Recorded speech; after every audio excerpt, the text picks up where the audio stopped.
noite. Tudo bem com vocês? Que legal. Eu estava conversando com o pastor agora há pouco e eu não sei se vocês têm acompanhado as nossas transmissões, mas no domingo o Marcelo Flores ele trouxe uma mensagem na igreja muito interessante. Ele falou um pouco sobre o Deus que está no futuro. E quando a gente fala sobre os atributos do nosso Deus, eu me encanto e ao mesmo tempo a gente tem uma certa dificuldade em compreender esses atributos, porque alguns deles eles não são compreendidos por nós, porque nós temos uma facilidade de entender aquilo que nós vemos, aquilo que nós conhecemos.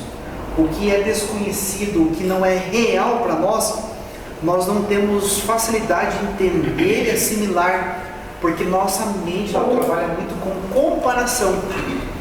Quando você não tem como comparar algo, nós temos dificuldade em entender aquilo que nós não temos como comparar.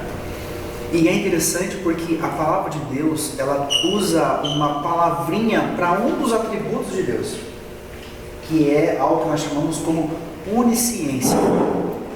A onisciência é dizer que Deus sabe todas as coisas. E uma das coisas que é pertinente à onisciência é o fato de Deus saber não só as coisas presentes, mas as coisas futuras também.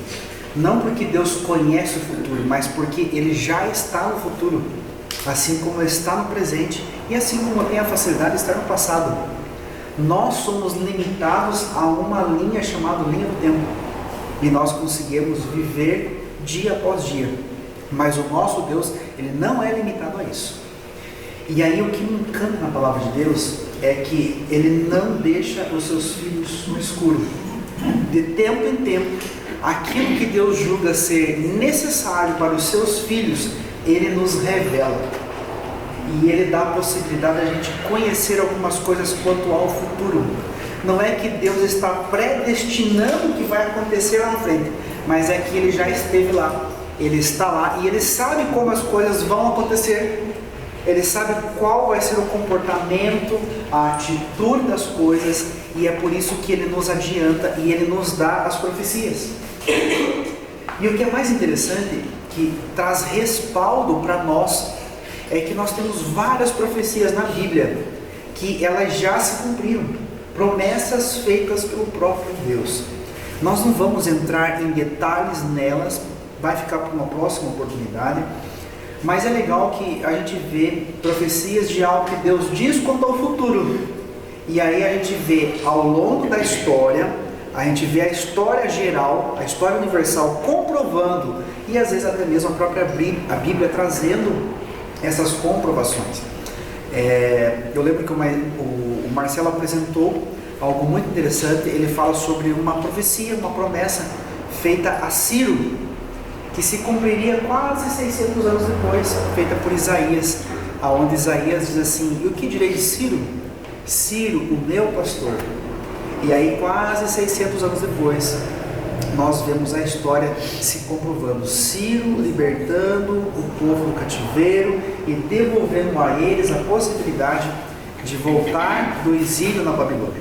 Nós temos outras profecias, como a de Daniel, e uma das profecias mais encantadoras de Daniel é a do capítulo 2, aonde em um único capítulo Deus através de Daniel descreve toda a história da humanidade, que naquela época para Daniel ele tinha uma certa dificuldade de entender e assimilar, mas hoje a gente volta os olhos para o passado e a gente vê a exatidão de cada uma daquelas profecias que foram se cumprindo, os reinos que vieram, as suas sucessões. Os capítulos seguintes ao capítulo 2 de Daniel, Deus vai ampliar e vai dar mais detalhes para cada uma daquelas nações através de símbolos, e hoje a gente olha para a história e vê cada um deles se cumprir. É interessante que Daniel capítulo 8, nós temos uma profecia das 70 semanas, e dentro da profecia dos 2.300 manhãs e das 70 semanas, nós temos inclusive a data da vinda do Messias e da morte do Messias. E quando nós comparamos com a história geral, nós vemos que as datas elas batem, elas se cumprem com exatidão. Então, quando eu olho um Deus que revela certas coisas e eu vejo que boa parte de tudo isso já se cumpriu, aquelas profecias que nós temos que ainda não aconteceram, mas eu olho e vejo as que se cumpriram, isso não traz assim uma certa segurança de que elas vão se cumprir? É maravilhoso que nós temos uma fé, muitas coisas nós temos que aceitar pela fé, mas não é uma fé cega, é uma fé que tem bases. E eu queria ver com vocês alguns dos sinais que a Bíblia, que Cristo revelou referente à sua volta, que vocês estudaram sobre a volta de Jesus. Então, uma coisa está certa, nós temos 100% de certeza que Jesus vai voltar, não é isso? A Bíblia diz, e eu sei que ele vai voltar, porque boa parte do que ele prometeu ele já cumpriu, né? Ele falou assim, olha, eu vou vir a essa terra, eu vou nascer como humano. Jesus veio e nasceu, né? Hoje, até um tempo atrás, nós tínhamos a crítica que negava o nascimento de Jesus. Mas hoje, inclusive, a academia comprova que existiu um Jesus histórico, né? Então não tem como se negar. Contra fatos não há argumentos. Então é comprovado historicamente, arqueologicamente, que Jesus viveu aqui. Eu posso questionar a sua divindade, mas dizer que Jesus não existiu, a própria academia comprovou que Jesus existiu. Então Jesus prometeu que viria, ele veio. As promessas e as profecias diziam que ele morreria. Jesus morreu. Mas o mesmo Jesus falou assim, eu ressuscitarei. Ele ressuscitou. Então falta ele cumprir a última promessa, que é vir nos buscar. E essa promessa está para se cumprir. E eu me agarro às que já se cumpriram. E isso me dá forças e embasamento para mim estar certo, para mim ter certeza naquilo que eu creio. Eu aceito pela fé, mas eu tenho base que isso vai acontecer. Então Jesus ele fala assim para os seus discípulos, né? Mateus 24, primeiro versículo, vai dizer assim: saindo do templo, Jesus ia se retirando quando se aproximaram dele os seus discípulos para lhe mostrarem a estrutura do templo. Tem um livro fantástico sobre a vida de Jesus, O Desejado de Todas as Nações, e a autora ela vai falar algo que inclusive Joséfo ele apresentou nos seus livros. A beleza do templo era tão grande que a história diz que quando o sol ele se punha no finalzinho da tarde e os raios de sol batiam no templo, ele era todo feito de parede, a parede toda dele era de mármore branco. Você consegue imaginar a beleza desse templo quando o sol batia? Então ele era um dos orgulhos da nação judaica. E esse orgulho a gente consegue ver nas palavras dos discípulos quando eles estão passando pelo templo. Eles olham para o templo e dizem assim, aproximaram-se os discípulos para lhe mostrar a estrutura do templo. Versículo 2. Ele, porém, lhes perguntou: vocês não veem tudo isso aqui? Em verdade vos digo que não ficará aqui pedra sobre pedra que não seja derrubada. O que vocês acham que surgiu na mente dos discípulos? Uma incógnita do que Jesus está falando. Porque 1 milhão de coisas podia ser, né? Será que ele estava falando da volta dele? Será que ele estava falando dos últimos dias? Será que ele estava falando de algo específico? Eles ficaram com essa pergunta em mente. Eles saíram dali, subiram, foram para outro lugar. E quando eles chegaram, versículo 3 fala no Monte das Oliveiras, né? Diz assim, ó, estando ele assentado no Monte das Oliveiras, aproximaram-se dele os discípulos em particular e lhe pediram: dize-nos quando acontecerão estas coisas. Primeira pergunta. Segunda pergunta: e que sinal haverá da tua vinda? E terceira pergunta: e do fim dos tempos? Eles eram 3 perguntas para Jesus. Senhor, quando que vai acontecer essas coisas? Quais são os sinais da sua vinda? E por último, para fechar, e nos fale sobre o fim dos tempos. Tem algumas versões que dizem, nos fale sobre a consumação dos séculos. E todo o capítulo 24 vai ser Jesus respondendo essas 3 perguntas. Só que é interessante que as 3 perguntas, elas se dão em tempos diferentes, né? Porque a destruição do templo aconteceu no ano 70 da nossa era. Roma vem, invade, Tito invade, e eles destroem literalmente o templo. Não sobra uma pedra sequer. O que sobrou do templo é o que nós temos hoje. É aquele pedacinho lá do Muro das Lamentações. Por que é o Muro das Lamentações? Está aqui uma resposta para algo que nós temos e conhecemos hoje nos nossos dias, né? É o Muro das Lamentações, porque toda vez que os judeus vão lá, o que eles lamentam? A perda do templo. Por isso que é conhecido como Muro das Lamentações. Ali estão algumas das últimas pedras que constituíam uma grande construção em templo. Então eles vão ali no Muro das Lamentações e lamentam. É o que sobrou daquela época. Então não sobrou nem sequer uma pedra. A história diz que o que havia de ouro por dentro, e não era o desejo de Tito não queria destruir o templo, mas por acidente, uma flecha incendiária caiu dentro do templo e incendiou o templo, a ponto de derreter todo o ouro que havia revestido o templo. O ouro escorria entre as pedras.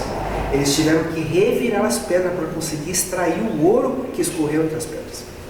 Só que é interessante que enquanto Jesus ele fala um pouco sobre a destruição do templo, esses acontecimentos da destruição do templo, eles também fazem um paralelo com o tempo do fim e também com os sinais da sua vinda. Então Jesus responde 3 perguntas, mas a resposta às 3 perguntas, ela equivale uma para a outra. E o capítulo 24, Jesus vai trazendo toda essa descrição sobre os sinais da sua volta. E é isso que eu gostaria de estudar com vocês hoje. Então hoje a gente vai fazer o seguinte: o nosso material, Jesus, o restaurador da vida, ele trata assim de forma bem resumida esse assunto. Então hoje nós vamos abrir um parênteses e a gente vai usar um outro recurso. Esses PowerPoints aqui nós vamos disponibilizar para vocês lá no grupo, tá bom? Pastor, se eu não me equivoco, na sala dos materiais talvez tenha um que dá para você destacar as folhas. Se houver, no próximo encontro a gente entrega para vocês, para que vocês possam ter esse estudo dos sinais da volta de Jesus. Então vamos lá, vocês vão ver que a gente vai ler vários textos que estão aqui, né? Então, o primeiro sinal que nós vemos ali apresentado, Jesus vai falar que um dos sinais do tempo do fim é isso aqui, ó: guerras. E olha que interessante esse dado, ó. No século XX, nós já estamos no século XXI, estamos no século passado, ocorreram 2 grandes guerras mundiais. Eu creio que alguns de vocês talvez tenham lembrança da infância. Eu, infelizmente, só sei da história. E eu sou apaixonado por história, então eu investigo muito. O irmão Flores talvez tenha lembrado da infância, né? Eu nasci 8 anos antes de terminar a guerra de 1945. A Segunda Guerra Mundial, né? Segunda Guerra. Grande Guerra Mundial. Meu pai, a família, todos comentavam o desfecho dessa guerra. E é tão interessante que ele foi conhecido como o século da violência. Mas olha, não pensem que a Segunda Guerra Mundial foi a que mais se envolveu. Segundo a ONU, nós temos hoje, 2022, mais de 25 conflitos acontecendo ao redor do mundo. Só que são tantos e a gente vive assim, tão acostumado com o que está acontecendo, que a gente não para para observar o momento que nós estamos vivendo. Se fala hoje da guerra da Ucrânia com a Rússia, porque a Rússia é uma grande potência. A Ucrânia está ali dentro, inserido no contexto europeu, e querendo ou não, todo mundo volta os olhos. Ninguém fala da guerra do Iêmen, ninguém fala do conflito que está acontecendo na Síria, mas somando todos esses conflitos, milhões de vidas têm se perdido todos os anos. A gente não faz ideia da quantidade de conflitos que nós vivemos. E eu vou além. Existe um outro tipo de guerra que não é guerra entre países. São guerras sociais. E o Brasil vive um momento desse. É a violência. Vocês já ouviram a história, é uma anedota, do cozinhamento do sapo, né? Você sabe como é que cozinha sapo, né? Aquela velha historinha, né, que a gente coloca o sapo na água fria e aí coloca para aquecer, né? Porque se você jogar o sapo na água quente, ele pula fora. E às vezes eu tenho a sensação que a gente é esse sapo, né? A gente vai cozinhando, a gente vai calejando com tudo que está acontecendo ao nosso redor, que isso faz diferença. Aí a gente recebe a notícia assim, ó, caiu um avião na China, morreu 340, e fala assim, ah, só 340? Aí tem um conflito na Ucrânia, já morreu mais de 30 mil pessoas. Ah, mas é só mais uma guerra. Eu lembro que no começo a gente estava afoito, né? Porque de certa forma a gente está sofrendo alguns impactos da guerra. A inflação é uma delas, o combustível. Mas é porque de certa forma nos afetou. Porque se não tivesse nos afetado, nós estaríamos como esse sapo, cozinhando, porque a gente já está acostumado. Olha que interessante, foram 120 milhões de combatentes, 2 trilhões de dólares gastos, 80 milhões de mortos entre civis e militares.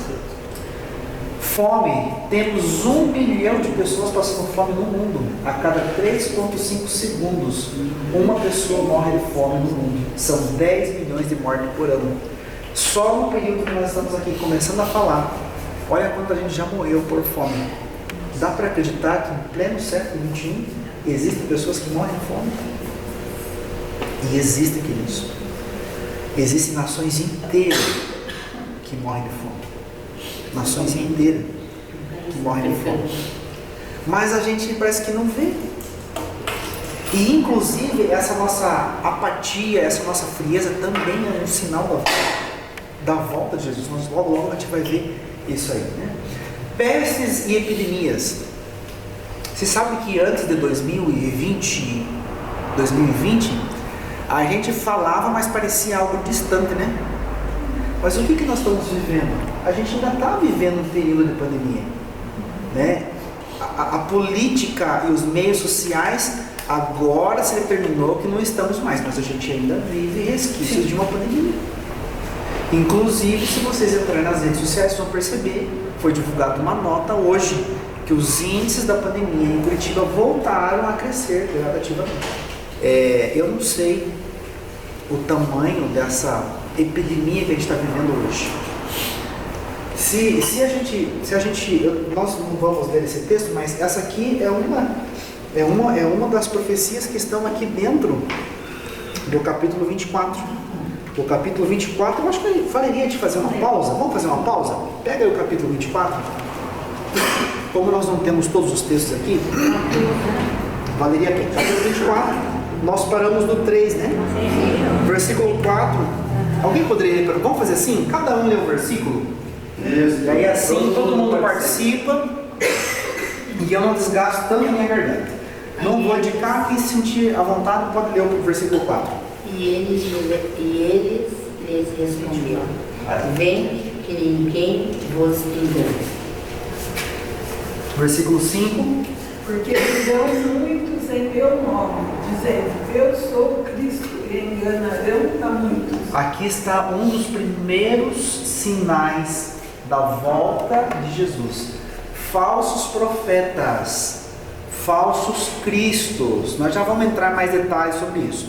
Versículo 6. Não tenham medo quando ouvirem o barulho de batalhas ou notícias de guerra. Tudo isso vai acontecer, mas ainda não será o fim. Versículo 7. Porquanto se levantará nação contra nação, reino contra reino, e haverá fomes e terremotos em vários lugares. Na minha versão tem um sinal a mais, na minha diz pestes, né? Quem tem a linguagem de hoje diz enfermidades. E quem tem a nova versão internacional vai dizer epidemias. Versículo 8. Tudo isso será o início das dores. Tudo isso será o início das dores. Deixa eu fazer uma pausa aqui no versículo 8. E isso aqui é importante a gente ressaltar, porque muitos têm dito por aí que nós já estamos vivenciando as 7 pragas do Apocalipse. Mas o que a Bíblia diz? Tudo isso é o quê? O início das dores. São os sinais da volta de Jesus. São sinais. Versículo 9. Então sereis atribulados e vos matarão. Sereis odiados de todas as nações por causa do meu nome. Não existe nenhuma religião no mundo que seja tão perseguida quanto o cristianismo. Gente, nós vivemos num paraíso. Nós vivemos numa nação que se considera cristã. Mas não se engane que o cristianismo não é tão bem aceito ao redor do mundo como é aqui no Brasil. Essa semana eu recebi uma mensagem de um amigo meu que é missionário na Jordânia, de execução de cristãos que estão acontecendo essa semana. Por grupos, não é terrorista, como é que eles chamam? Pelos Islã, Islã radical, Islã, tem outro termo. Estado Islâmico. Bom, vamos continuar aqui. Próximo, versículo 10. Nesse tempo, muitos hão de se escandalizar, atrair, odiar uns aos outros. A gente não vive essa frieza? Em outro texto, Jesus fala assim, né? Que o amor se esfriaria de muitos. Versículo 10, não, versículo 11. Levantar-se-ão muitas falsas profetas e enganarão a muitos. 12, por se multiplicar a iniquidade, o amor de quase todos se esfriará. Versículo 13. Aquele, porém, que perseverar até o fim, esse será salvo. Merece um amém aí, viu, gente? Merece um amém. Um amém. Será salvo. Versículo 14. Será pregado este evangelho do reino por todo o mundo, para testemunha de todas as nações, então virá o fim. E aqui, queridos, vamos fazer mais uma pausa. A pregação do Evangelho. Nós estamos aqui reunidos fazendo o que essa noite? Pregando o Evangelho. Mas existem muitos outros grupos, muitos missionários, pessoas que têm a consciência de que o Evangelho tem que ser pregado. Então, teologicamente, esse é um dos últimos acontecimentos, porque é o único versículo que vem acompanhado de uma palavrinha no final. Qual que é a palavrinha que diz ali logo na sequência, na finalização? Então virá o fim. Se o Evangelho não for pregado, Jesus não volta. É por isso que o irmão Flores, é por isso que os pastores, é por isso que os missionários dessa igreja entendem que nós precisamos pregar o Evangelho. Porque se o Evangelho não é pregado, Jesus não volta. É um dos sinais da volta de Jesus. Continuação, versículo 15. Quando, pois, virdes que a abominação da desolação que falou o profeta Daniel está no lugar santo, quem lê entende. 16.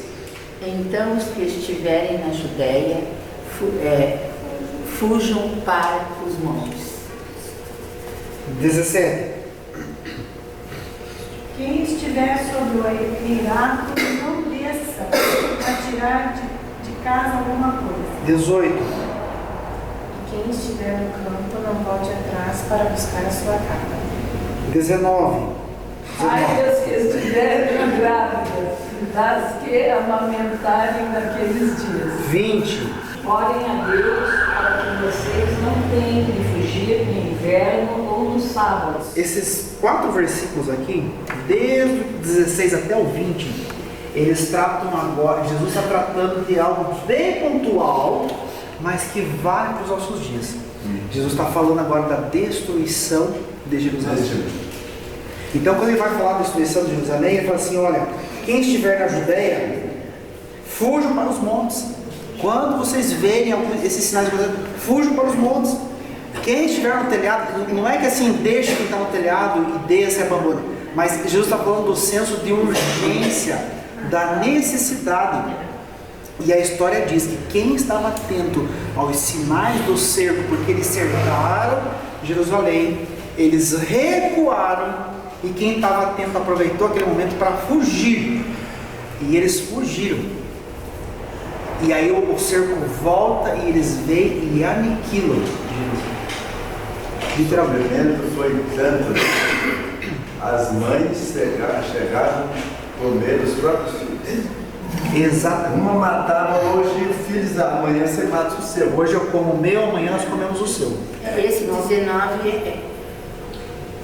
Mas ai das que estiverem grávidas e das que amamentam naqueles dias, orai para que a vossa fuga não aconteça no inverno e no sábado. Esses dois versículos são tão interessantes porque Jesus está falando assim, olha a preocupação, orem para que quando chegar esse momento, orem pelas grávidas, orem para que o dia que houver a possibilidade da fuga, que vocês vão fugir de Jerusalém, não aconteça no inverno e nem no sábado. E aqui eu vou abrir um parênteses, vou fugir um pouquinho do contexto. E eu amo esse texto, sabe por quê? Porque Jesus está falando assim para o povo, olha, daqui a não foi estudado sobre o sábado ainda, né? Vai ter um estudo que a gente vai estudar só sobre a doutrina do sábado. E uma coisa me encanta, porque Jesus está falando assim, olha, vai acontecer no futuro, mas orem para que vocês não tenham que fugir no sábado. Em outras palavras, Jesus está dando respaldo para a continuidade, para a vigência do mandamento sobre o sábado. Ele falou, olha, em outras palavras, lá no ano 70 no futuro, a obediência e a observância ao sábado ainda vai continuar. Então ore para que vocês não tenham que fugir nesse dia, para que vocês possam observar, para que vocês possam guardar o sábado. Ore pelas grávidas. Ai das grávidas. Você já pensou em inverno? Você já pensou as grávidas em fuga? A minha esposa está grávida, está entrando no 6º mês e ela já começa, né? Esses dias nós fomos para um concílio pastoral e aí estava indo para uma reunião e eu sou meio apressado, eu sou meio agitado, né? Quem veio aqui para a igreja sempre vê, né? Eu estou ali, eu estou aqui. E eu falei, vamos, querida? Eu falei assim, calma, amor, eu já não consigo andar mais como andava antes. A barriga pesa, né? Mulher grávida devagar, ter cuidado. Agora você pensa uma mulher grávida em fuga. Então Jesus falou assim, ai das grávidas naquele dia. Só que existe um paralelo com o que aconteceu lá com os nossos dias. Porque coisas similares vão acontecer também na volta de Jesus. E das que amamentam, né? E das que amamentam. De dar um filho para matar de outros. Versículo 21. Porque haverá então grande tribulação, como nunca houve desde o princípio do mundo. Como nunca houve. Nem jamais haverá. Nem jamais haverá. 22. Não tivessem naqueles dias sido abreviados, ninguém seria salvo. Mas por causa dos escolhidos, tais dias serão abreviados. 23. Então, se alguém vos disser, eis que Cristo ou ele ali, não acrediteis. Não deis crédito, não acrediteis. Né? 24. Porque surgirão falsos cristos e falsos profetas, operando grandes sinais e prodígios para enganar, se possível, os próprios eleitos. Vamos falar a verdade, vocês conhecem. Nós temos, em cada país nós temos alguém que se diz ser Cristo. Vocês conhecem alguém por acaso aqui no Brasil? Cristo, né? Curitibano ainda, para ajudar, né? Mas ele não é o único, viu? Ele não é o único. E note que a Bíblia não fala apenas de alguém que vai se dizer ser Cristo. A Bíblia fala também de quem? Dos falsos profetas. Queridos, o que nós mais temos hoje são falsos profetas. Vai ter um estudo que a gente vai falar só sobre como identificar o verdadeiro profeta. Vai chegar esse dia. E a gente vai abordar isso aqui com mais exatidão. Vamos continuar aqui, versículo 25. Na minha está assim, prestai atenção, eu vou ter aprendido. Ou seja, fiquem atentos, os sinais não estão aí por acaso. É para a gente olhar ao redor e entender o que está acontecendo. Prestem atenção para que vocês não sejam enganados. Versículo 26. Portanto, se vos disserem, eis que ele está no deserto, não saiais. Ou eis-o no interior da casa, não acrediteis. 27. Porque assim como o relâmpago sai do Oriente e se mostra até no Ocidente, assim é de ser a vinda do Filho do Homem. Olha que interessante isso, gente. Então, um dos sinais da volta de Jesus é que todo olho o verá. Quando um relâmpago, devido à sua altitude, ele cai, a gente não vê ele de vários lugares, é uma analogia que Jesus usa aqui, ou seja, todo olho verá. Eu lembro de uma reportagem de alguém que questionou assim, mas a Bíblia diz que Jesus seria visto nos ares, nos céus. E eu lembro como se fosse hoje, mas eu estou por aí, pelos ares, eu estou de um lugar para o outro, nas minhas viagens de avião. Mas o que a Bíblia diz, ela usa o exemplo do relâmpago. Assim como todo mundo em Curitiba caindo um relâmpago, ele pode visualizar esse relâmpago, assim será na volta de Jesus. O relâmpago se mostra do ocidente até o oriente, ou seja, de leste a oeste, assim vai ser na volta de Jesus. Versículo 28. Onde estiver o cadáver, aí se ajuntarão os adultos. 29. Logo em seguida, a tribulação daqueles dias, o sol escurecerá, a lua não dará sua claridade, as estrelas cairão do firmamento e os poderes do céu serão abalados. Esse versículo 29, ele trata 3 grandes sinais relacionados aos corpos celestes. E nós vamos ver em alguns slides que isso já aconteceu em nossos dias. Quando nós vamos lá para o profeta Joel, no capítulo 2, versículo 28, ele também vai falar assim, olha, ele vai falar exatamente os mesmos sinais.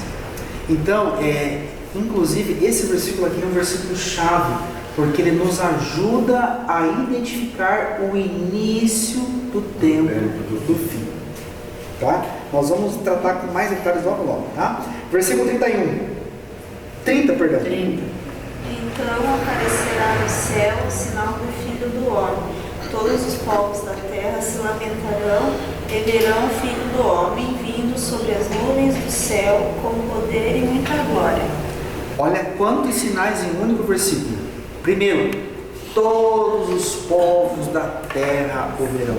Como? Eu não sei. Eu sou formado em física. Eu não sei se Deus vai aumentar a rotação da terra. Eu não sei de que forma, mas eu sei que vai acontecer. Porque Ele disse, enquanto nós aqui no Brasil estamos vendo Cristo nos ares, quem está lá no Japão estará vendo Cristo ao mesmo tempo. Eu não sei como, porque Deus tem N maneiras de cumprir os seus propósitos, mas a Bíblia diz que todos verão. Segundo, não apenas veremos Ele nas nuvens dos céus, mas nós o veremos com grande poder e com grande glória. Não vai ser dessa forma michuruca que a gente vê esses falsos profetas aqui, ali na televisão, né, no encontro. Por isso que ele fala, tome cuidado, porque se falarem que está lá no deserto, ou você está aqui, ou você tem uma grande multidão, ele usa até o exemplo ali, onde estiver o cadáver, aí se ajuntam os abutres, ou seja, o povo é como abutre, né? Um negócio grandioso, tem alguém fazendo isso e curando o cego, e o povo se ajuda, o povo é curioso. Não caia, porque Jesus vai aparecer de forma visível a todos nos ares. E ele continua, versículo 31. E ele enviará os seus anjos com grande clamor de trombeta, os quais reunirão os seus escolhidos, dos 4 ventos, de uma a outra extremidade do céu. Ok? Temos a presença dos anjos aqui na volta de Jesus. Aqui já não são sinais, mas ele está falando da sua vida, né? Versículo 32. Aprendei, pois, esta parábola da figueira, quando já os seus ramos se tornam tenros e brotam folhas, sabeis que está próximo o verão. Nós estamos iniciando um período da safra de que fruta?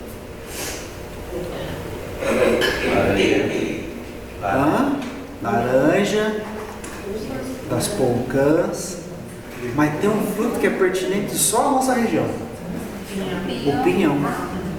Quando é que você sabe que está na época do pinhão? Quando se aproxima o inverno. Então Jesus fala assim, olha, assim como lá Jesus vai usar uma árvore típica, que não é muito comum para nós, né? Aliás, nós temos aqui, né? Mas lá é algo como nós temos uma variedade tão grande, a figueira passa desapercebida para nós, né? Mas para eles não, é uma das poucas árvores frutíferas. Então, quando eu já tive pé de figo no quintal da minha casa, então o figo é assim, né? Ele está pelado, aí quando chega a época, ele vai brotando folhas e ele começa a dar vida. E você olha para aquela árvore, ela já está encorpada. Você sabe que está chegando a época de figo.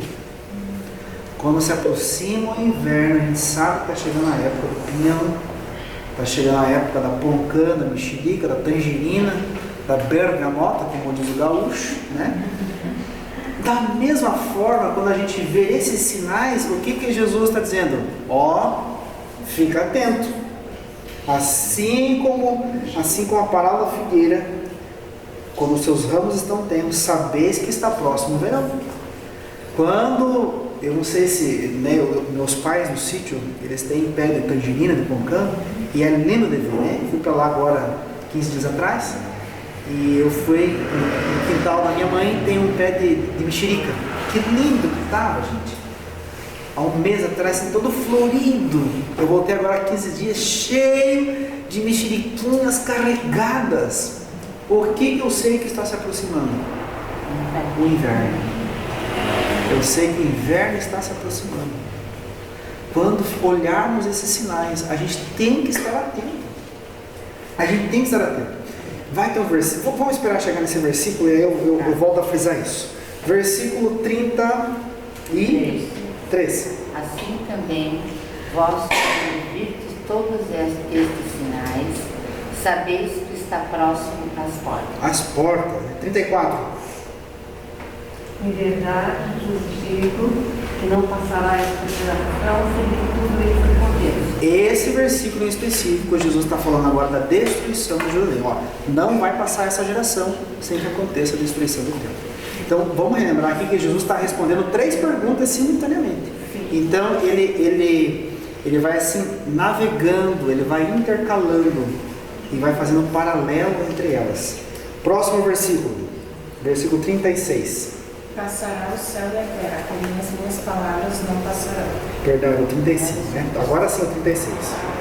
Mas a respeito daquele dia, da hora, ninguém sabe, nem os anjos do céu, nem o Filho, senão o Pai.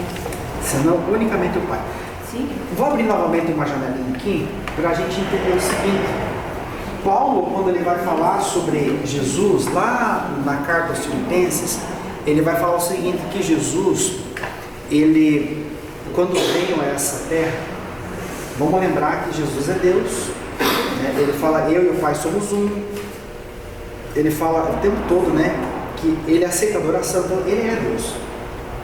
Mas a gente tem que entender, Paulo fala o seguinte, que Jesus, ele se esvaziou de si, se vestiu em pele humana, veio e viveu entre nós. Então, Jesus, ele se esvaziou da sua glória e num período de 33 anos, ele viveu como ser humano, como homem, com algumas limitações que o homem tem, que como Deus ele não teria. Como a onipresença, Jesus não podia estar em todos os lugares, ele estava limitado naquele lugar. Como homem, Jesus fala, nem eu sei. É claro que hoje ele está no céu e hoje ele sabe, mas naquele momento ele fala, nem sequer eu sei qual é o dia da volta, nem sequer os anjos. Nem sequer os anjos. Então aqui fica algo importantíssimo. Nós não temos, infelizmente não temos, biblicamente e teologicamente, como dizer que data vai ser. Profeticamente, a última data, cronologicamente, que nós temos na Bíblia, diz assim, ó, essa aqui é a última data profeticamente dada, é 1844. Isso aqui está lá em Daniel, capítulo 8, versículo 14. É a última data profética. É o início do tempo do fim. A partir dessa data, Jesus pode voltar a qualquer momento. A gente não sabe, a gente não tem uma definição de uma data. E Jesus mesmo afirma. Somente o Pai, né? Vamos continuar aqui, versículo 38. Porquanto, assim como nos dias anteriores ao dilúvio, comiam e bebiam, casavam-se e davam-se em casamento, até ao dia em que Noé entrou na arca. 39. Porém, porém não sabiam o que estava acontecendo, até que veio o dilúvio e levou todos. Assim também será a vinda do Filho do Homem. E eu gosto, na minha versão, diz assim, ó, e não perceberam até que veio o dilúvio. Quando Jesus fala assim, olha, comiam, bebiam e davam-se em casamento, ele não está querendo enfatizar que é pecado. O problema não está em casar, em viver a vida, esse não é o problema. O problema é que a gente vai vivendo com as distrações desse mundo e não percebe. O problema está em não perceber. A gente vai vivendo com guerra aqui, com terremoto ali, com a frieza da humanidade e parece que está tudo normal. A gente vê falsos profetas aqui, outros ali. Hoje nós temos mais de 30, em 2016, foi registrado 35 mil religiões. A cada dia há uma estatística que surge em torno de 100 novas igrejas. Então assim, se só tem um povo verdadeiro, olha quantos falsos profetas existem. Então o que Jesus está falando aqui, vai ser como nos dias Noé, não perceber. Então a atenção que ele dá todos esses sinais, vai assim, olha, vocês têm que estar atentos. Não sejam como os antediluvianos, que foram vivendo. Se a gente voltar para a história, e se você ler Gênesis capítulo 6, vocês vão ver que várias coisas aconteceram antes do dilúvio. Além do Noé que estava lá pregando 120 anos, eles viram que o céu mudou. Eles viram que o sol foi tapado porque uma nuvem de pássaros voou em direção à arca no céu. Eles viram os animais entrando de 2 em 2 na arca. Eles viram o leão entrando junto com o boi, sem atacar o boi. E mesmo assim eles não perceberam. E quando eles menos deram conta, o dilúvio engoliu a todos. Sabe, a gente vai vivendo também em meio a tantos sinais que Jesus disse, e a gente corre o mesmo risco. Exatamente o mesmo risco. Continuando, versículo 40. 2 homens estarão no campo, um será levado e o outro deixado. 41. 2 estarão trabalhando no moinho, uma será tomada e deixada a outra. 42. Orando, vigiai, porque não sabeis em que dia vem o Senhor, o vosso Senhor. Esses 3 versículos, eles têm que ser tratados juntos, porque existe uma crença de que haverá um certo arrebatamento. E essa teologia toda é baseada unicamente nesses 3 versículos. O fato de que Jesus fala assim, um será tomado e o outro será deixado, um estará no telhado e um vai ser deixado e outro não, haverá 2 no campo, não é que haverá um arrebatamento, porque nos versículos anteriores, o que Jesus disse? Todo olho verá. Assim como o relâmpago, todo olho verá. O que esse versículo está querendo dizer, a sua interpretação ela só se dá quando eu leio os 3 versículos juntos. Porque aí, quando nós olhamos aqui o versículo 42, portanto o que? Vigiai. Vigiai. Porque não sabeis a que hora há de vir o Senhor. Ou seja, em outras palavras, a gente vai estar lá nos nossos afazeres, no campo, cuidando das nossas coisas, uma reforma de casa. E quando a gente menos esperar, nós vamos estar lá numa terça-feira, quem sabe hoje, aqui na classe, de repente o céu se abre. Alguns serão tomados e infelizmente outros serão deixados. O que Jesus quer tratar aqui é o senso do quê? De prontidão, a necessidade da gente estar atento. Deixa eu falar uma coisa para vocês. Não havia povo que conhecia mais sobre os sinais da primeira vinda de Jesus. Profecias sobre a primeira vinda de Jesus nós temos do Gênesis até Malaquias. Todos os livros da Bíblia, eles fazem em algum momento uma referência a Cristo. Gente, Isaías, é considerado como profeta messiânico. Não tem, Miqueias, ele chega a falar o lugar onde Jesus nasceria. Gente, ele vai falar qual é a tribo de onde vem Jesus. Daniel vai falar a data. Mas haviam pessoas que não eram do povo que estavam atentas. Quando a gente lê e fala, e a gente vê que os magos do Oriente, eles estavam atentos. E quando o sacerdote do líder, vai ter pastor que vai ser pego desapercebido. Quando eles chegaram para os líderes religiosos, mas da onde que vocês tiraram essa história? O que os magos eles citam? Eles citam o texto de Miqueias. Oh, porque tu, pequeno, né? O fraco, ele vai falar do lugar da onde vem Jesus. Vai falar da estrela, vai falar da tribo. Mas eles que tinham tudo, não estavam atentos.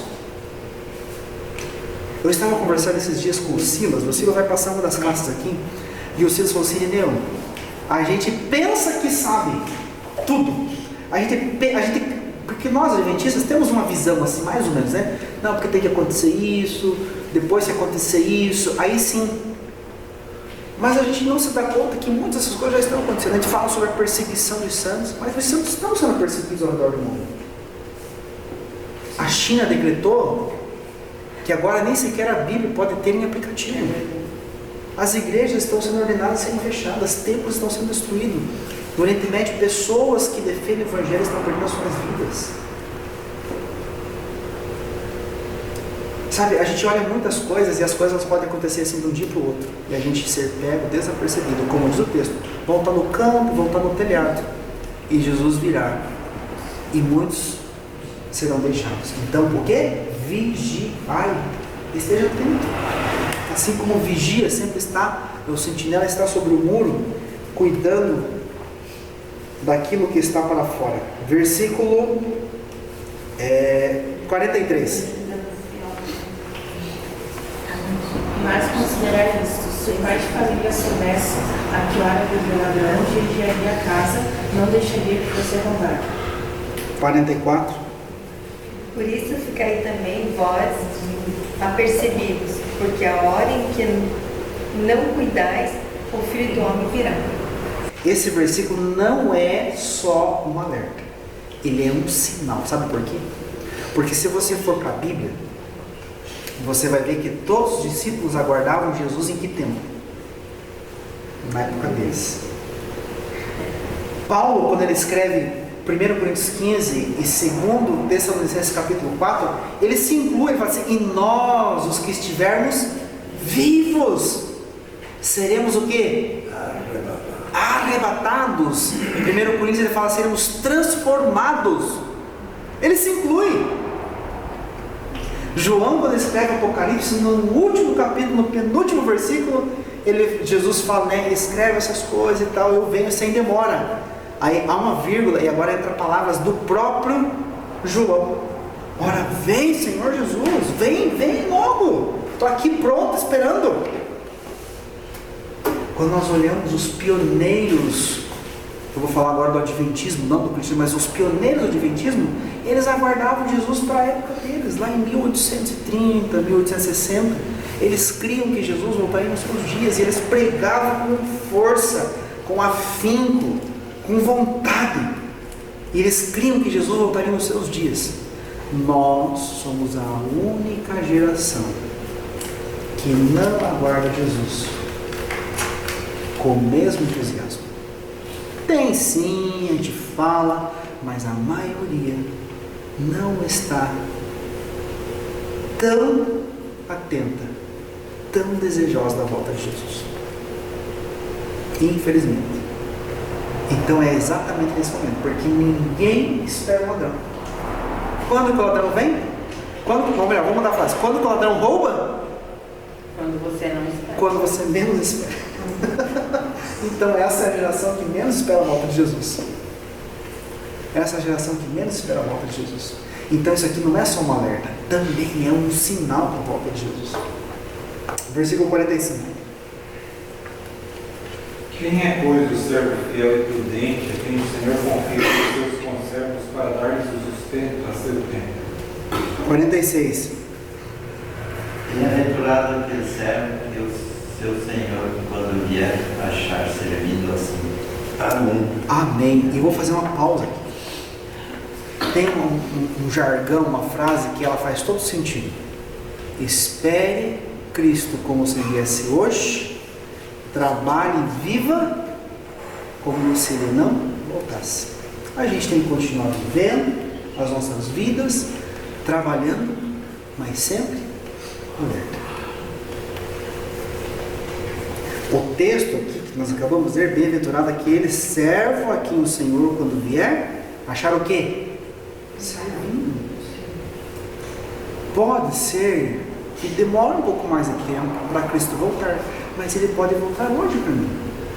A única certeza que eu tenho é desse exato momento.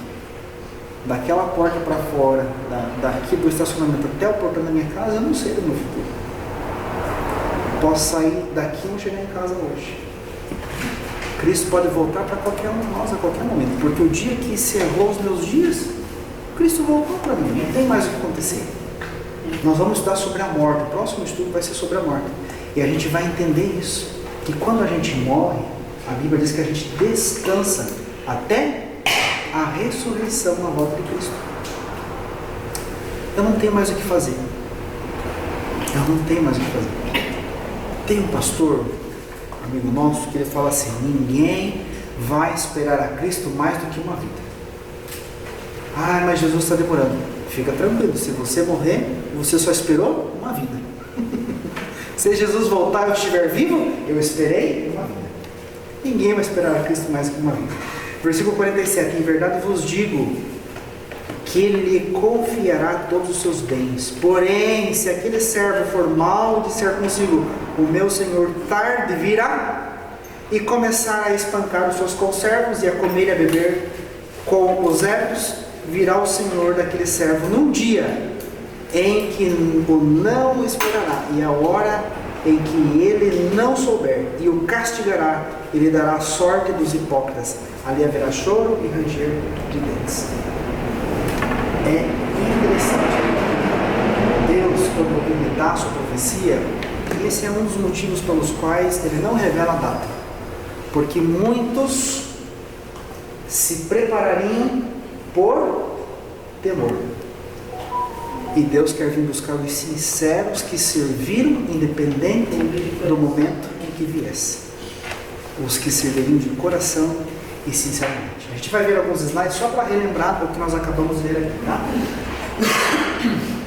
Progressão dos grandes terremotos foi um dos sinais. Olha que interessante. Gente, isso aqui é sensacional. Século XVI, 4 grandes terremotos nós temos no registro da história.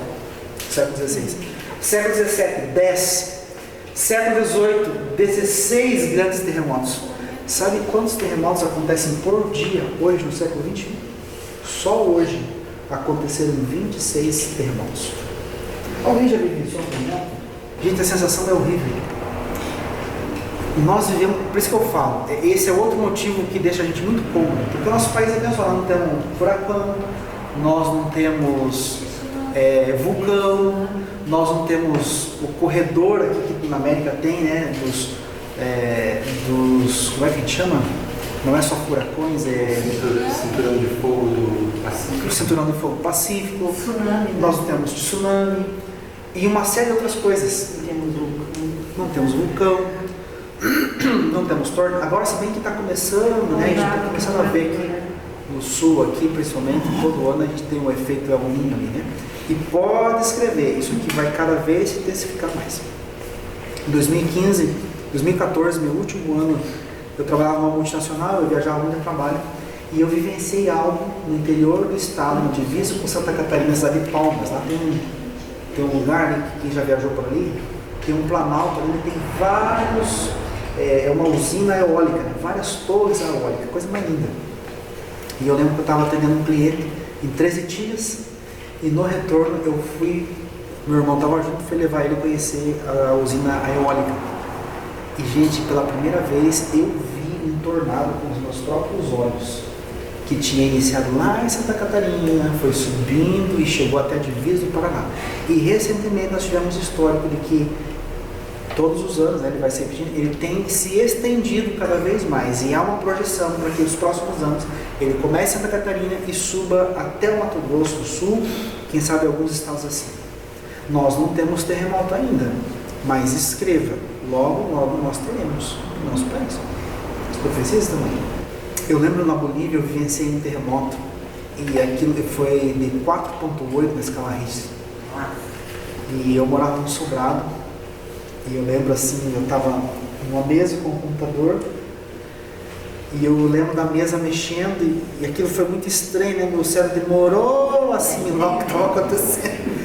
E eu só me dei conta quando eu escutei os gritos dos vizinhos, aí eu me desesperei, eu saí correndo. E eu lembro até hoje, tem uma foto assim da trinca que fez, né, na casa. A minha esposa trabalhava na universidade, ficava 3 quadras, ela era bibliotecária. E na hora assim me vem à mente, né, biblioteca. Eu saí em desespero, a biblioteca, o piso superior era todo cercado de vidro, né, parecia um pentágono. E eu lembro de chegar lá assim, ele estava terminando assim, a gente ouvia o ringir dos vidros um ao outro. Que sensação horrível, que sensação horrível. Então são sinais, se pai pense, mais de 25 terremotos nós temos todos os dias tem terremoto acontecendo ao redor do mundo. Ninguém fala disso, né? Isso que é o pior, né? E aí você volta ali no século XVI, Ninguém sabe. 4 terremotos no século XVI, hoje a gente tem mais de 26 por dia. Eu nem sei quanto daria ao longo aí dos anos, né? E aí continua, ó, século XIX, 41 grandes terremotos, século XX até 97 foram 96 grandes terremotos, 2.150 milhões de mortos. Deixa eu ver, não tem os dados aqui do século XXI, né? Porque ele é um pouco antigo esse slide. Vamos falar um pouquinho sobre os sinais que nós vimos ali no versículo 24, né? Os sinais sobre o escurecimento do Sol e da Lua. Olha que interessante, no dia 19 de 5 de 1780, nós temos registros em jornais da época dos Estados Unidos, onde o relator diz que em pleno meio-dia parecia que era meia-noite, escuridão total. Mas olha que interessante, a gente vive uma média de 70 anos. E a gente acha que isso é o máximo, mas não é o máximo, né? Bom, Flores está com seus 80 e alguma coisa aí? Passou rápido, irmão Flores, ou foi muito tempo que você viveu? Nem percebi. Foi nada. Gente, meu pai faleceu no ano passado com 72 anos. E eu lembro de uma conversa com ele, falei, pai, conta pra mim, como que é viver 72 anos? Eu perguntei pra ele, sabe por quê? Porque, segundo a estatística, né, da longevidade brasileira, eu já queimei a metade do cartucho, eu tenho 36 anos. Mas isso que está aumentando agora. Então, assim, está voltando a idade maior. Eu já queimei a metade da minha vida, já foi, gente. Estou fazendo 37 anos. Aí, pastor, eu estava falando isso aí, está desanimando a gente. Eu estou falando em base à expectativa, né? Se eu viver conforme a expectativa do brasileiro, eu já queimei a metade do cartucho. Pastor, aí eu falei pro meu pai, você fala, conta pra mim, pai, como que é chegar aos 72? Ele fala assim, olha, eu ainda tenho os desejos e os sonhos de um menino, porque foi muito rápido. Ele fala, filho, passa muito rápido. Olha, parece que foi ontem que eu vi você nascer. O pastor, meu pai, ele é de 31. Agora ele faz 91 anos. Mas ele é visto de tudo. Você liga para ele, na hora tem o telefone. Sim, então. Eu ligo para minha irmã, o telefone toca 4, 5 vezes e demora a entender o telefone. Por que meu pai, na hora, ele disse: duas chamadas, 3 chamadas, já no celularzinho dentro do bolso, é porque ele só tem que receber. Mas é ligar na hora. Cido, por que eu faço essa pergunta? Porque a gente tem o hábito de olhar o que a gente está vivendo, mas a gente tem que sair um pouco do meu ciclo de vida e olhar a janela do tempo numa escala maior. Porque a gente vive uma vidinha assim muito curta, mas quando eu olho numa escala maior, numa escala macro, a gente vê que o que está acontecendo em nossos dias é algo recente. Eu também estou há 37 anos ouvindo que Jesus vai voltar. A pessoa que pregou para o meu pai pela primeira vez o Evangelho falou assim, nunca vou esquecer, seu Juca Vieira, seu Chico, Jesus está voltando. E ele já morreu fazem 14 anos. O meu pai ensinou a vida toda para mim. Eu tenho 36 anos, meu pai conheceu o Evangelho quando eu tinha 5 anos. Há 31 anos eu vi o meu pai esperando Jesus voltar. E Jesus não voltou. Mas antes nunca vai acontecer o sinal da vez. Já chegamos lá. Eu estou há 36 anos ouvindo falar que Jesus está voltando. Então, dentro da minha cosmovisão, pode parecer muito. Mas se eu sair e olhar agora além do meu tempo, se a gente olhar numa escala maior, a gente vai ver que o que tem acontecido é algo recente. Os sinais, por isso que nós colocamos aqui, ó, uma escala maior, ó, porque realmente o século 21, há 30 anos nós temos uma sequência grande de terremotos. Mas se eu olhar um pouquinho mais longe, eu vou perceber que 3 séculos atrás eu não tinha a mesma quantidade de terremotos. Por isso que a gente tem que olhar numa escala um pouco maior, porque infelizmente o pecado é tão triste na vida do ser humano que até a nossa expectativa de 70 anos não é nada, gente.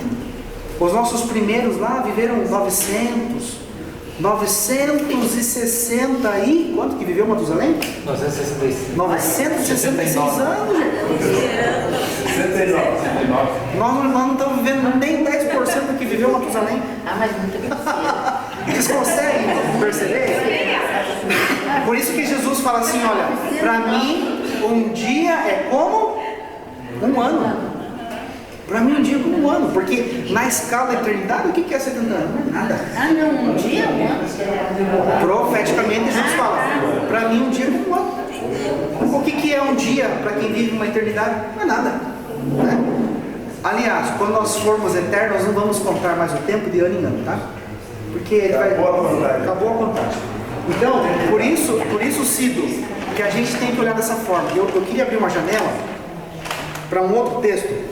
Abra a Bíblia de vocês em Apocalipse capítulo 12, versículo 12. Portanto, o céu e todos vocês que vivem nele alegrem-se, mas ai da terra e do mar, pois o diabo desceu aqui a vocês e ele está muito furioso, porque sabe que tem somente um pouco mais de tempo para a gente. Tá, então, para vocês entenderem o contexto, o versículo 7 vai falar que houve uma guerra no céu. E Jesus vai narrar o que aconteceu lá no início, a queda de Satanás, né? Houve guerra no céu, Miguel e seus anjos batalharam contra o dragão e os seus anjos também batalharam. Versículo 8, mas não prevaleceram e não se achou mais o lugar deles lá. Eles foram expulsos do céu. Quando isso? Antes da criação desse mundo. Eles foram expulsos. Não se achou mais o lugar deles. Na sequência, assim, olha, versículo 9. E foi precipitado o grande dragão, a antiga serpente, que se chama Diabo e Satanás, que engana todo mundo. Ele foi precipitado na terra, e os seus anjos também foram lançados para cá. Isso aqui está falando da queda de Satanás lá no início, quando ele foi expulso do céu. Versículo 10. Então ouvi uma voz no céu que dizia: agora é chegada a salvação, a força e o reino do nosso Deus e o poder do seu Cristo. Do que o Evangelho está falando aqui? Do que o Apocalipse está falando? De que momento? Olha, está falando o quê? Da salvação. Em que momento se deu a salvação? O que Jesus pregava? O que ele mais falou aqui quando ele esteve aqui? Do reino, né? Olha aqui, ó. Ele falando mais uma vez aqui, ó. E o reino do nosso Deus e o poder do seu Cristo. Pois já o acusador dos nossos irmãos foi lançado fora, o qual diante de nosso Deus os acusava de dia e noite. Quando que o acusador foi vencido? Na cruz. Quando que houve a salvação? Que o versículo fala, na cruz. Quando que foi estabelecido o reino de Deus, que Jesus sempre falava? Quando ele esteve entre nós. Então esse versículo 10, ele está falando do momento em que Jesus veio, que morreu e que estabeleceu o seu reino. Versículo 11. Eles o venceram pelo sangue do Cordeiro e pela palavra do seu testemunho, não amaram as suas vidas até a morte. O versículo 11 está falando a partir da morte de Cristo, porque nós vencemos hoje através do quê? Da morte de Cristo. A nossa vitória não é pelo nosso esforço, é pelo que Cristo fez por nós. Versículo 12: pelo que alegrai-vos, quem? Ó céus, e que neles habitais. Então João fala assim: olha, vocês que habitam no céu, alegrem-se. Quem que vive no céu? As cortes celestiais, os anjos. Mas por que tem que se alegrar os céus? Ele fala que deve se alegrar, mas ele vai falar agora dos habitantes da terra. Mas ai dos habitantes da terra, dos que habitam na terra e no mar, porque o diabo desceu a vós e tem grande ira, sabendo que pouco tempo lhe resta. Jó vai falar que Satanás teve acesso ao céu no lugar de Adão. Ele foi o nosso representante no céu. Mas definitivamente na cruz acabou-se o acesso deles ao céu, porque Cristo tomou o principado. Cristo tomou o principado para si e acabou o acesso de Satanás ao céu. Por isso que ele fala: alegrai-vos, ó céu. E agora definitivamente Satanás foi expulso. E aí eu queria fechar com o versículo 12, porque diz assim: olha, porque o diabo desceu a vós e tem grande ira, sabendo que pouco tempo lhe resta. A palavra aqui é oligon, pouco tempo. Quanto tempo já faz isso? 2000 anos que Satanás foi expulso definitivamente do céu. E a Bíblia trata isso como o quê? Como um tempo curto. Por isso que a gente tem que olhar numa visão mais macro. Porque se a gente olha só para a nossa linha do tempo, realmente vai parecer que parece que nunca chega. Mas quando a gente olha numa linha do tempo maior, e Deus ele vê o tempo de uma forma diferente da nossa. Quando a gente olha uma escala maior, a gente percebe que realmente nós estamos vivendo os últimos momentos dessa terra. Nós estamos vivendo os últimos momentos. Então o convite de Deus para nós hoje é: abra os olhos, estejam atentos aos sinais que estão acontecendo. Infelizmente o tempo não nos permite, mas eu creio que valeria a pena a gente sentar um dia. Você contou algo, pastor, sobre os sinais que o capítulo 24 não dá tantos detalhes, que é os sinais do meio religioso.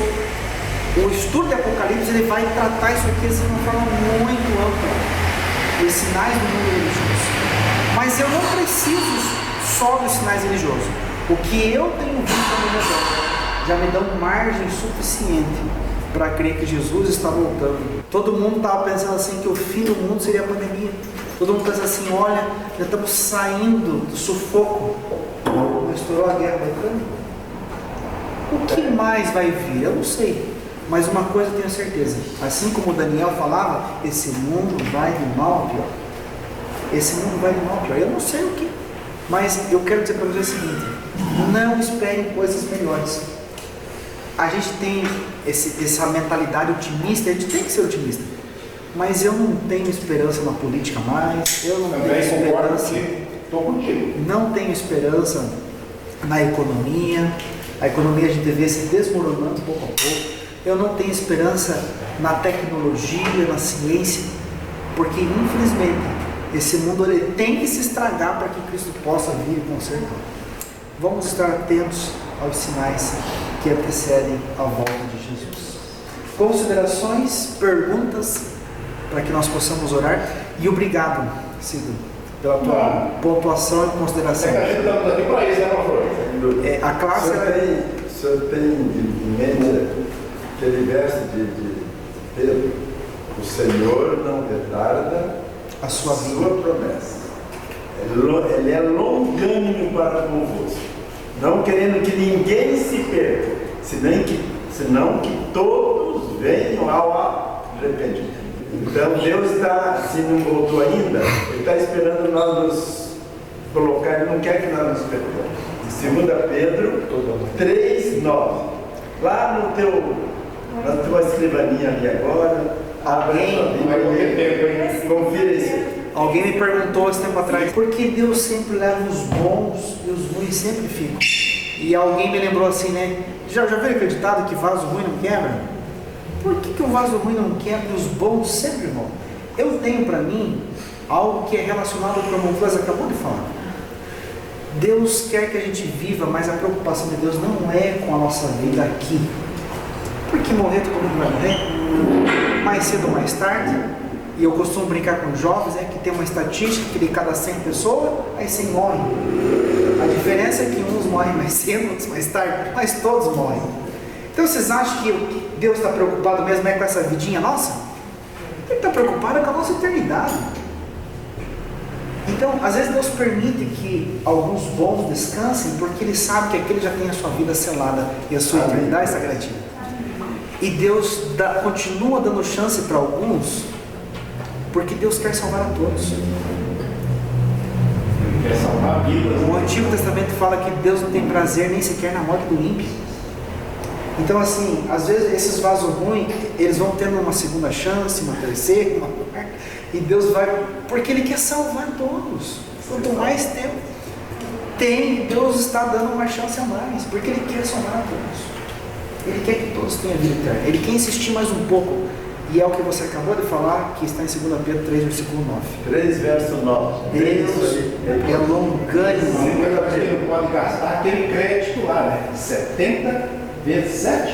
70 vezes 7. Queridos, vamos orar, vamos encerrar o nosso encontro e vamos agradecer a esse Deus maravilhoso que Ele nos faz conhecer o tempo em que estamos. Ele, na sua bendita benignidade, bondade e misericórdia, Ele se faz revelar para que a gente tenha uma noção em que momento nós estamos. É como se fosse uma bússola que dá para a gente se situar no momento em que a gente está vivendo. Feche seus olhos. Pai querido, muito obrigado. O Senhor é maravilhoso. O Senhor se revela. Assim como o coraçãozinho aflito dos discípulos queriam entender, o Senhor trouxe as respostas e o Senhor também apresenta para nós hoje os sinais que antecedem a tua volta. Quando olhamos ao redor, percebemos que cada um desses sinais eles têm se cumprido. Percebemos que nos nossos dias o Evangelho tem ganhado os céus, tem adentrado em fronteiras inimagináveis. E nós clamamos ao Pai para que esse Evangelho alcance a todo mundo, para que o fim venha. Nos use, ó Pai, como teus instrumentos, como filhos, para levar o Evangelho, mas também para se preparar para esse momento tão especial que é a tua volta. Amém. Nós clamamos por Cristo Jesus. Amém.